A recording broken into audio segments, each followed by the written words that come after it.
옆 사람하고 인사합니다. 잘 오셨습니다. 오늘 재원 씨 축하드리고 고생 많이 하셨어요. 김대중 집사님 안 나오셨죠? 접시사에 나오셨네. 선거하느라고 고생 많이 했고 축하드립니다. 또 우리 교회의 큰 복이다. 두 분을 볼 때 이런 생각을 하게 됩니다. 제가 존경하는 자주 읽는 책 중에 조현삼 목사님의 책이, 특별히 이분이 쓴 책의 말의 능력이라는 책 같은 거는 우리가 꼭 읽어야 될 필독서이기도 한데, 이분이 쓴 책 중에 우리는 복이 필요합니다 라는 책이 있습니다. 한번 기회가 되시면 한번 사서 읽어보시면 많은 인사이트가 있는 책이라고 봅니다. 저자가 이 책에서 사람들은 대부분 복 받기를 원한다 이렇게 규정을 해요. 부인하기 어렵겠죠. 특별히 예수 믿는 사람들도 복을 받기를 원한다 이렇게 저자는 규정을 하고요. 그러나 한국 교회의 전반적인 분위기 때문에 복은 기복적인 것이다라며 복을 받는 것을 불편해하는 분들도 많은 것도 역사적인 사실입니다. 그러나 저자가 성경을 연구하면서 깨달은 것이 있다라는 거예요. 그것은 그리스도인들도 복을 받아야 사는 존재라고 하는 것, 이것을 저자가 성경을 읽으면서 깨달았다고 말을 합니다. 그리고 성경께서 복을 받았던 많은 사람들을 기록하고 있는데, 아브라함이나 모세나 야베스 같은 분들은 성경의 수많은 인물들이 모두 다 하나님께 복을 받은 자들이라는 것을 저자는 그의 책에서 말씀을 하고 있습니다. 여러분, 한국교회가 한참 성장할 때 신학자들과 일부 물량주의나 기복주의를 비판을 했습니다. 이들의 지적은 어떻게 보면 당연한 것이라고 저도 봐요. 그런 비판이 있었기에 교회가 곁길로 가지 않고 정도로 갈 수 있었지 않나 생각을 해요. 그러나 비판이 너무 지나쳐서 오히려 하나님께 마땅히 구해야 될 복을 구하지 못하고 누릴 수 없게 한다면 이 비판도 또 비판을 받아야 된다라고 봐요. 왜냐하면 제가 보는 하나님은 복의 하나님이요, 당신들의 자녀들에게 복 주기를 원하시는 하나님이라는 겁니다. 오늘 그 문제를 함께 다루면서 은혜를 나누고자 하는 겁니다. 자, 왜 우리가 복을 받아야 될까요? 한번 생각해 보세요. 우리가 복을 받아야 되는 이유가 뭡니까? 그 이유는 하나님이 우리를 복이 필요한 존재로 처음부터 창조하셨기 때문이에요. 이게 이유입니다. 창세기 1장 28절 말씀을 함께 읽어보면서 나누도록 할까요? 하나님이 그들에게 복을 주시며 하나님이 그들에게 이르시되 생육하고 번성하여 땅에 충만하라, 땅을 정복하라, 바다의 물고기와 하늘의 새와 땅에 움직이는 모든 생물을 다스리라 하시니라. 여기 창세기 1장 28절은 하나님이 사람을 지으시고 그 사람들에게 처음 하셨던 말씀이에요. 대단히 중요한 말씀입니다. 하나님은 저들에게 어떤 말씀을 했느냐 하면, 하나님이 그들에게 복을 주시며 하나님이 그들에게 이르시되, 이 말이 대단히 중요합니다. 쉽게 말하면 이런 뜻입니다. 사람은 하나님의 형상대로 지음을 받았지만 복을 받아야 사는 존재로 처음부터 하나님이 창조하셨다라는 거예요. 이게 대단히 중요한 원리거든요. 사람이 이 땅을 살아가는 동안에 복을 받아야 살아갈 수 있는 존재로 하나님이 처음부터 우리를 창조하셨다라는 거예요. 이 말이 우리가 이 땅을 사는 동안에 대단히 중요한 말입니다. 하나님께서 사람을 지으시고 그 사람들에게 복을 주셨다고 그랬거든요. 결국 사람은 하나님으로부터 복을 받아야 사는 존재로, 처음부터 그런 존재로 하나님이 사람을 창조하신 거예요. 그렇기 때문에 복은 받아도 되고 안 받아도 되고의 문제가 아니라 반드시 하나님으로부터 오는 복을 받아야 우리가 이 땅을 살아갈 수 있다는 겁니다. 오늘 좀 더 말씀을 좀 깊이 나누며, 중요한 것은 복이 하나님께 있음을 먼저 아는 거예요. 복의 근원, 강림하사, 모든 복은 하나님이 근원이셔요. 모든 복은 하나님께 있음을 먼저 알고, 하나님 외에 다른 우상들에게 복을 받으려고 하는 것은 하나님이 어미 경고를 해요. 다른 우상들은 복을 줄 수가 없어요. 제가 전에 살던 서산에 보면 할머니 바위라는 바위가 있거든요. 저 우남의 운산이라는 곳에서 산을 올라가면 바위 하나가 있는데요. 여러분 주말이면 차들이 얼마나 많은지 차를 받칠 수 없을 정도로 전국에서 사람들이 그곳을 와요. 왜냐하면 그 할머니 그 산을 올라가면 그 계곡진 곳에 바위 하나가 있는데 소위 할머니 바위라는 바위예요. 사람들이 이 바위를 손으로 문지르면 아기를 난다라는 소문이 나가지고 전국에서 사람들이 여기를 찾아와요. 저도 한번 가봤는데 얼마나 바위를 사람들이 문질렀던지 만질만질하게 됐어요. 그 제주에서 온 분들도 있다고 그러더라고요. 그 바위를 만지면 그 할머니 바위가 아이를 준다고 믿었기 때문에 전국적으로 사람들이 와서 그 바위를 얼마나 만졌나 맨질맨질한 바위가 됐어요. 저는 그것을 보면서 너무나도 안타까워요. 여러분, 바위가 무슨 아이를 줄 수 있겠어요? 사람들이 그거를 믿는 거예요. 성경이 어미 경고하는 게 뭔지 아세요? 하나님이 너희에게 복을 주시는 분이니 복을 줄 수 없는 우상 앞에 절하지 말라라는 거예요. 이것이 처음부터 끝까지 하나님의 말씀입니다. 여러분 꼭 기억하세요. 하나님은 우리에게 복을 주시는 분이고 우리는 복을 받아야 살 수 있도록 세팅이 되어 있는 거예요. 이것이 대단히 중요한 원리입니다. 우리는 하나님으로부터 복을 받아야 살아가는 존재로 하나님이 우리를 창조하셨다는 것을 여러분이 꼭 기억해야 되는 겁니다. 자, 그러면 하나님이 우리에게 복을 주시는 분인데 그렇다면 참된 복이 무엇인지 오늘 그거 좀 다루기를 원하고요. 그리고 그 복을 우리가 어떻게 누릴 수 있는지 그 부분까지 말씀을 나누면서 은혜를 받으려고 합니다. 첫째는요, 참된 복은 무엇일까? 이게 첫 번째 주제입니다. 참된 복은 무엇일까? 방송실 좀 도와주고요. 자, 오늘 본문에 보면 우리에게 축복과 저주에 대하여 가르쳐주고 있거든요. 제가 신명기 오늘 28장 1절에서 마지막 68절까지를 히브리어 원어를 가지고 몇 번씩 한번 읽어봤어요. 이 본문이 흘러가는 의미가 뭐고 어떤 의미가 있는지를 깊이 한번 묻고 상고를 좀 해봤거든요. 이 말씀을 좀 더 깊이 보면 이게 피상적이지 않는 말씀을 발견하게 됩니다. 신명기 28장 1절과 14절은 축복에 대한 말씀이에요. 14절로 구성이 되어 있고요. 그 다음에 15절에서 68절까지는 입에도 언급하고 싶지 않은 저주가 나와요. 근데 이 저주가 축복의 5배가 넘어요. 저는 이게 너무나도 놀란 이야기예요. 왜 하나님은 축복을 14절까지만 말씀하고 나머지 저주를 너무나도 많은 분량을 가리켜서 저주를 선언해요. 저는 오늘 이 신명기 28장 전체를 읽으면서 이게 어떤 의미가 있을까? 왜 하나님은 축복은 14절밖에 없고 왜 저주를 그보다 5배가 많은 저주를 선포하고 계실까? 여기에 대한 궁금증을 가지고 말씀을 좀 보게 되었습니다. 이 말씀을 처음 읽으면 율법을 지킨 만큼 복을 받고 율법을 어기면 저주를 받는다라고 생각하기 쉽거든요. 성경은 그렇지가 않아요. 말씀을 좀 더 깊이 보면 그런 의미가 아니라는 걸 깨닫게 돼요. 성경에서 말하는 복이란 뭐냐면 단순히 복을 받는 것도 중요하지만 즉 복이란 단순히 무엇인가를 받고 안 받고의 문제가 아니라는 거예요.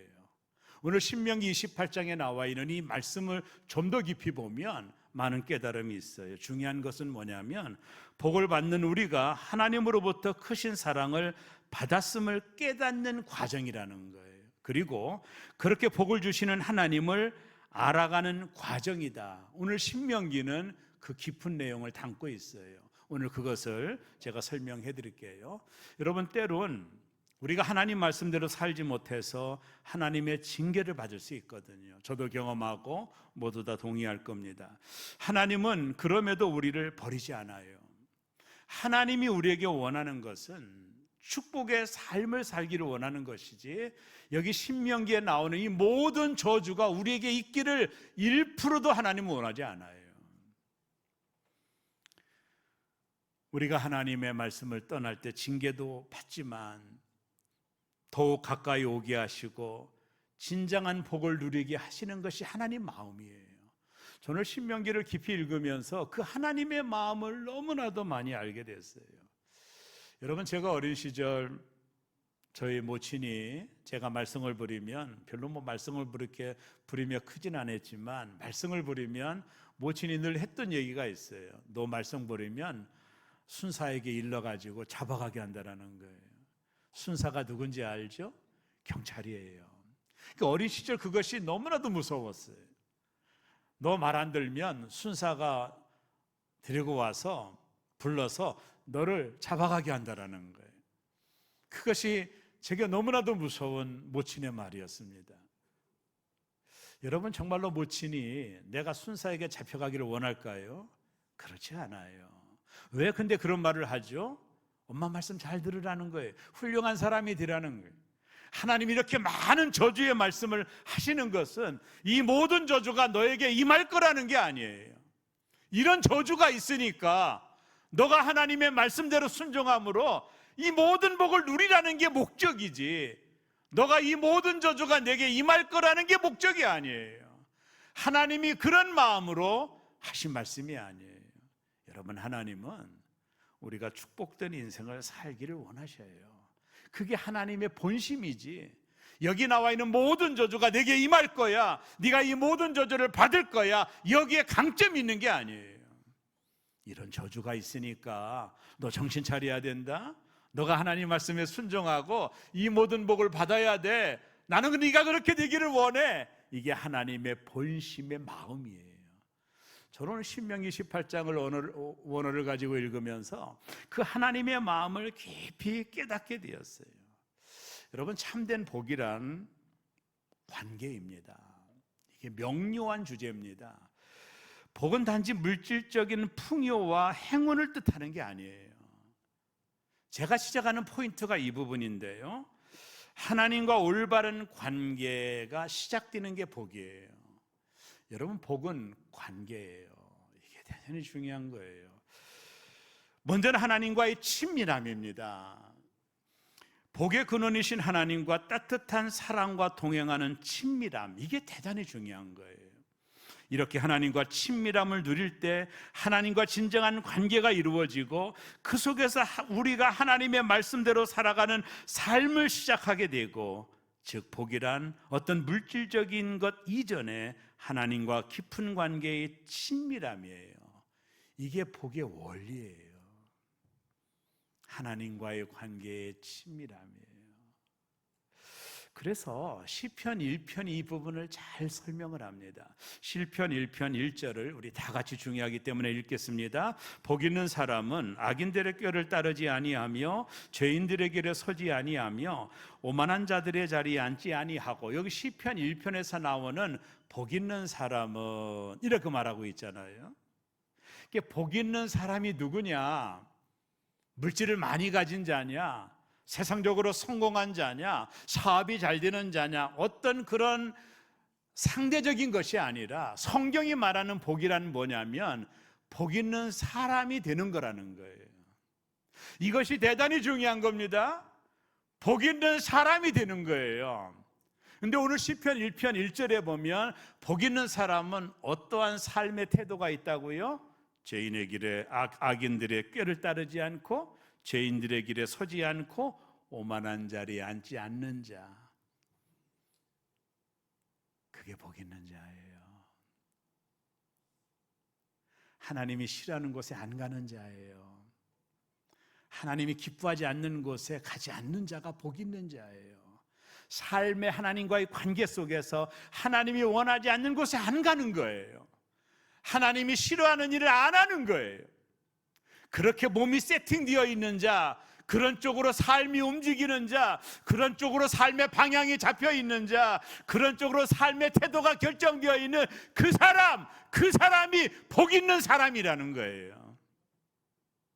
더 직설적으로 이런 사람들은 특징이 있습니다. 시편 1편 2절이 그 말을 하거든요. 다 같이 읽습니다. 오직 여호와의 율법을 즐거워하며 그의 율법을 주야로 묵상하는도다. 특징이 뭐냐면 하나님을 즐거워하는 거예요. 하나님의 말씀이 너무 좋은 거예요. 하나님이 너무 좋은 거예요. 하나님과의 친밀함이에요. 하나님과의 관계입니다. 하나님의 말씀을 주야 너무 좋으니까. 그리고 하나님의 말씀을 즐거워하는 거예요. 여러분, 복은 상대적인 게 아니에요. 내가 복 있는 사람이 되는 게 중요한 거예요. 이런 사람들은, 이렇게 복 있는 사람들은 어떤 사람이라고 말하죠? 이어서 3절입니다. 시편 1편 3절 다 같이 읽습니다. 그는 시냇가에 심은 나무가 철을 따라 열매를 맺으며 그 잎사귀가 마르지 아니한 같으니 그가 하는 모든 일이 다 형통하리로다. 형통하는 건 다음이에요. 이런 사람은요, 시냇가에 심은 나무 같다라는 거예요. 팔레스타인 지방에 비가 오지 않는 이 척박한 지방에 시냇가에 심은 나무는 연일 푸르러요. 때를 따라 잎사귀를 내고요, 열매를 맺어요. 열매를 맺고 싶어서 맺는 게 아니에요. 열매가 맺어지는 거예요.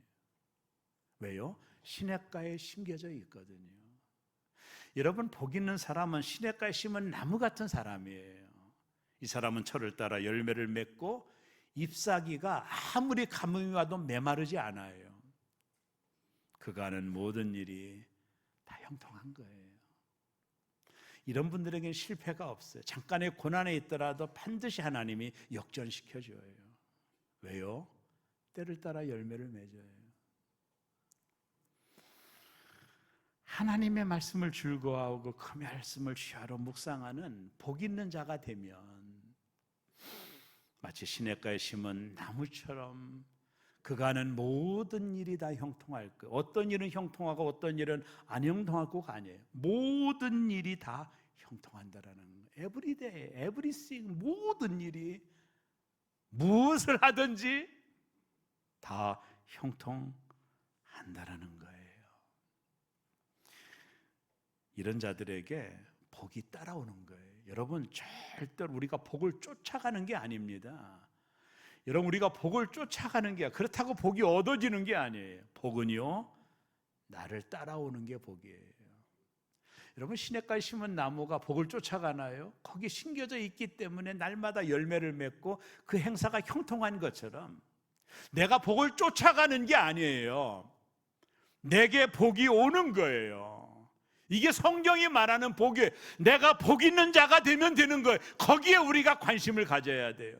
내가 악한 자가 되어 무슨 복이 와요?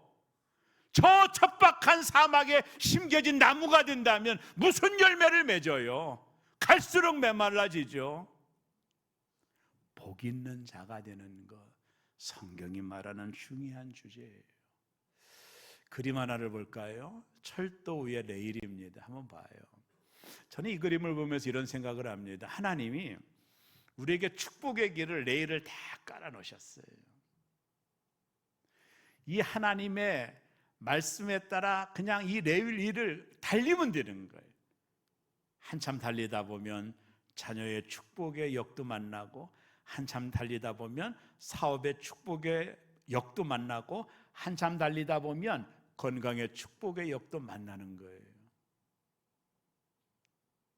그러나 이 기차가 레일을 탈선해 버리면 이건 정말로 상상하기 어려운 거예요.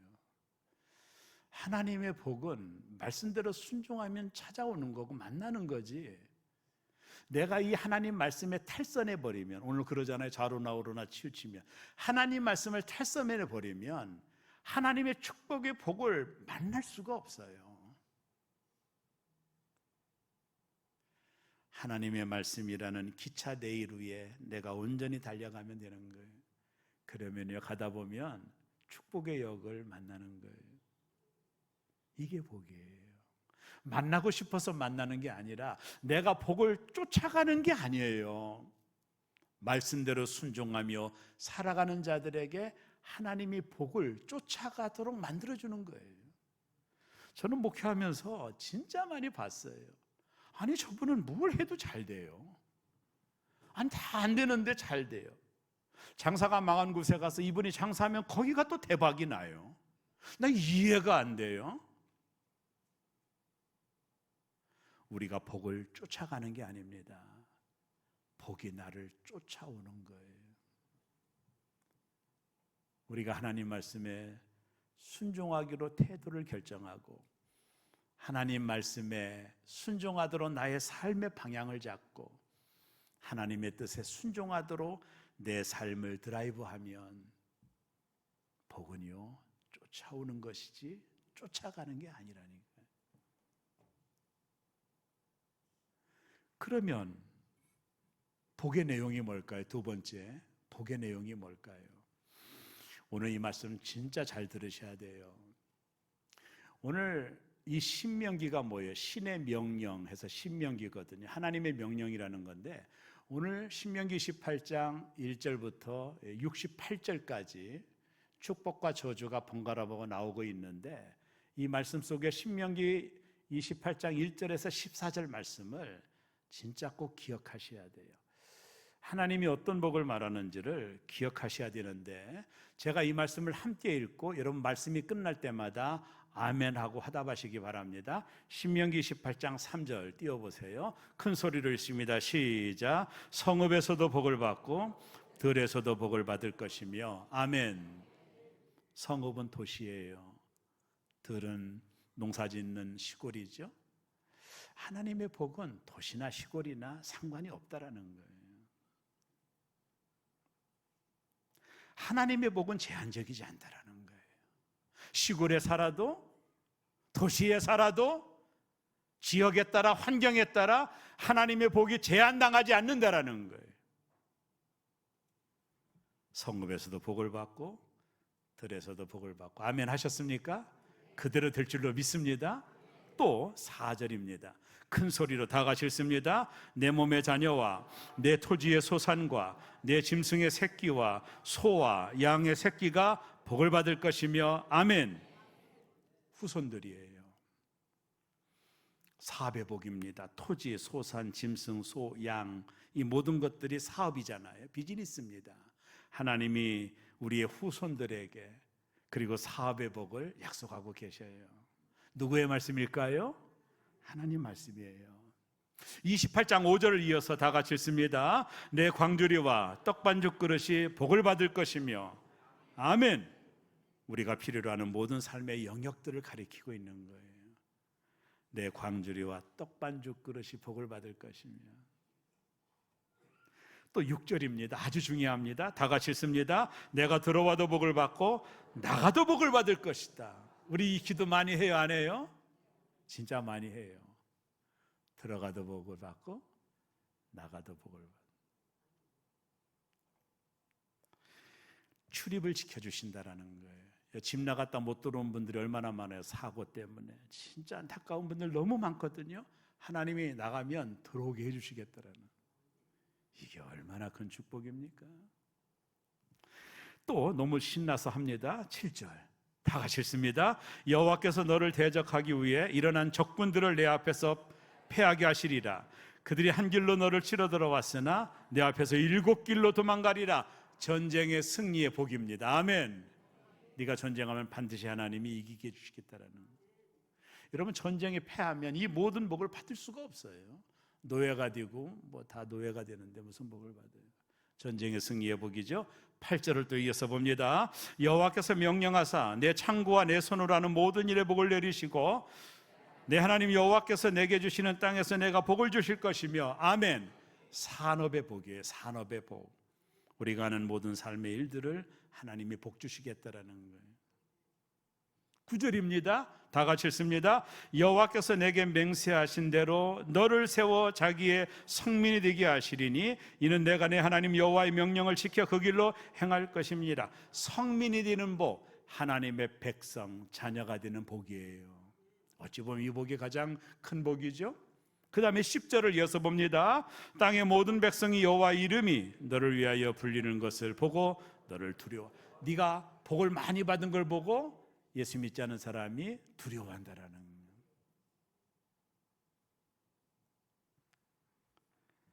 11절을 이어서 봐요. 다 같이 읽습니다. 여호와께서 내게 주리라고 내 조상들에게 맹세하신 땅에서 내게 복을 주사 내 몸의 소생과 가축의 새끼와 토지의 소산을 많게 하시며, 이게 다 연결되어 있는 거거든요. 우리에게 주신 삶의 영역에서 풍성함이 크게 하겠다라는 거예요.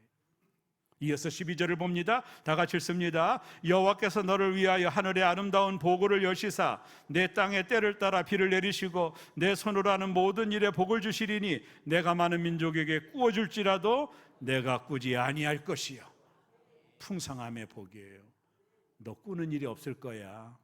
너 가나안 땅에 들어가면 네가 꾸어줄지언정.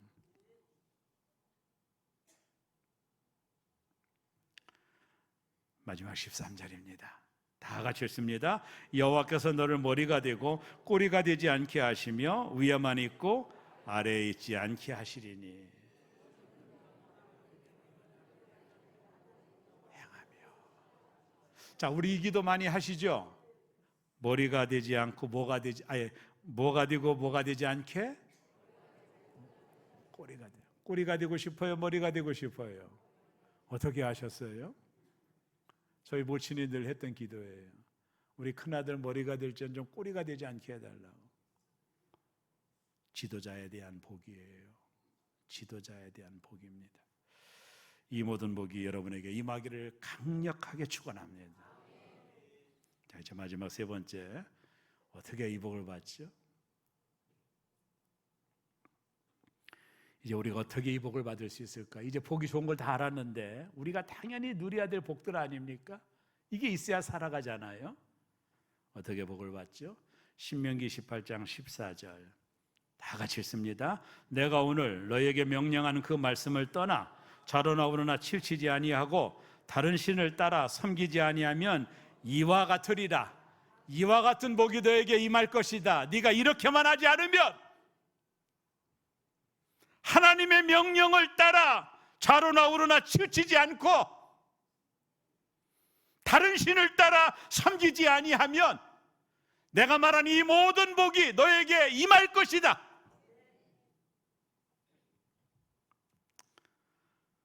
여러분, 부모 말을 잘 들으면 자다가도 뭐가 생긴다고 그러죠? 너무 잘 알아요. 우리에게 너무 똑똑하신 것 같아요. 이런 속담도 하시고, 하나님 말씀 잘 들으면 자다가도 떡이 생겨요. 제가 2부 때도 간증 잠깐 했지만, 제가 첫 번째 목회지에 권사님 한 분이 울면서 상담한 적이 있어요. 돈을 빌려주는데 안 갚는다는 거예요.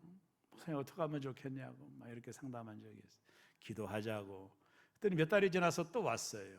목사님, 그분이 자기가 돈이 없다고 땅을 가지라는 거예요. 땅을. 근데 땅이 저 외진 곳에 있어서 자기는 갖고 싶지 않은데 돈을 안 주니 그냥 땅이라도 가지라고 그래서 등기 이전을 했다라는 거예요.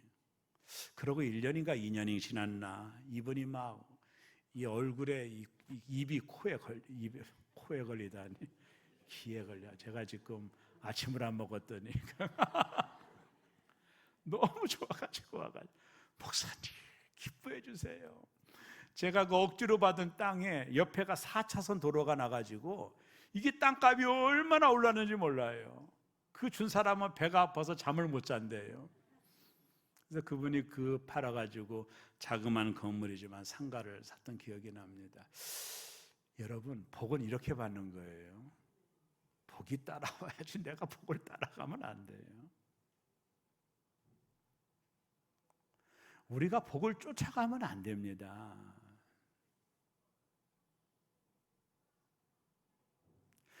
복이 나를 따라오는 거예요. 이게 진정한 축복이에요. 우리가 하나님 말씀을 따르는 삶을 산다는 것은 단순히 복을 받으려는 기계적인 태도가 아닙니다. 내가 이렇게 하면 하나님 복을 주시겠지, 그런 공로주의가 아니에요. 우리의 삶의 방향성과 삶의 태도와 삶의 길을 하나님께로 맞추는 거예요. 이것만 하면 돼요. 나머지 복은 따라오는 것이지 내가 구하지 않아도 돼요. 하나님의 복된 길로 걸어가는 우리의 삶, 하나님이 원하시는 말씀에 순종하기로 방향을 잡고, 하나님이 원하시는 말씀이 나의 삶의 태도가 되고, 하나님이 원하시는 말씀이 나의 삶의 길이 되어 걸어갈 때 이 복은 나를 따라오는 거예요. 제가 어떤 분이 이런 얘기 들었어요. 아니 목사님, 이제 복을 좀 그만 받았으면 좋겠어. 아주 귀찮아 죽겠어요. 한턱 쏘기도 바빠. 이런 분도 제가 들어봤거든요. 그런 얘기하는 분들도 있더라고요. 뭘 하든지 잘 된대요. 그런 사람들의 특징과 포인트가 있어요. 하나님을 즐거워하는 자들이에요.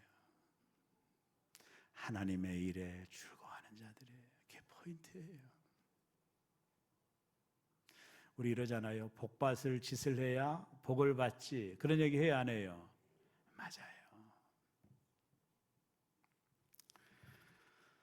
말씀을 따라 걸어가는 길, 우리는 하나님의 자녀가 되었기에 그 말씀을 따라 나의 삶의 방향을 잡고 하나님 기뻐하시는 삶의 태도를 가지고 기차의 레일처럼 이 레일에서 떠나지 않고 여호와의 말씀을 쫓아 행하게 되면 복이 나를 따라오는 것이지 내가 복을 쫓아가는 게 아니에요.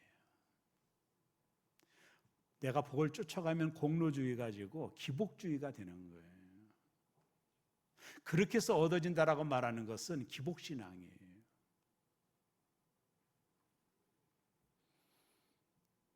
한번 따라합니다. 우리는 복을 쫓는 자가 아니라 쫓아오는 복을 받는 자다. 그게 정답이에요. 우리의 삶에 우리에게 이미 복을 준비해 주신 하나님을 향해 살아가고 그분의 뜻이 나의 삶의 태도가 되고 그분의 뜻이 나의 삶이 되어지는 것, 그럴 때 이 모든 복이 나를 쫓아오는 거예요. 하나님 말씀대로 살아서 복을 받는 것이 아니라 우리가 하나님의 자녀가 되었기에 그분의 말씀대로 당연히 살아갈 때 복은 나에게 찾아오는 하나님의 선물들인 거예요. 진정한 복은 결국 하나님 자신입니다. 하나님 자신이 복이에요. 기독교 방송에서 새롭게 하소라는 프로그램에 리빙클럽, 우리나라 유명한 회사죠. 리빙클럽의 두진노 사장님의 간증을 잠깐 본 적이 있어요. 인터넷에서.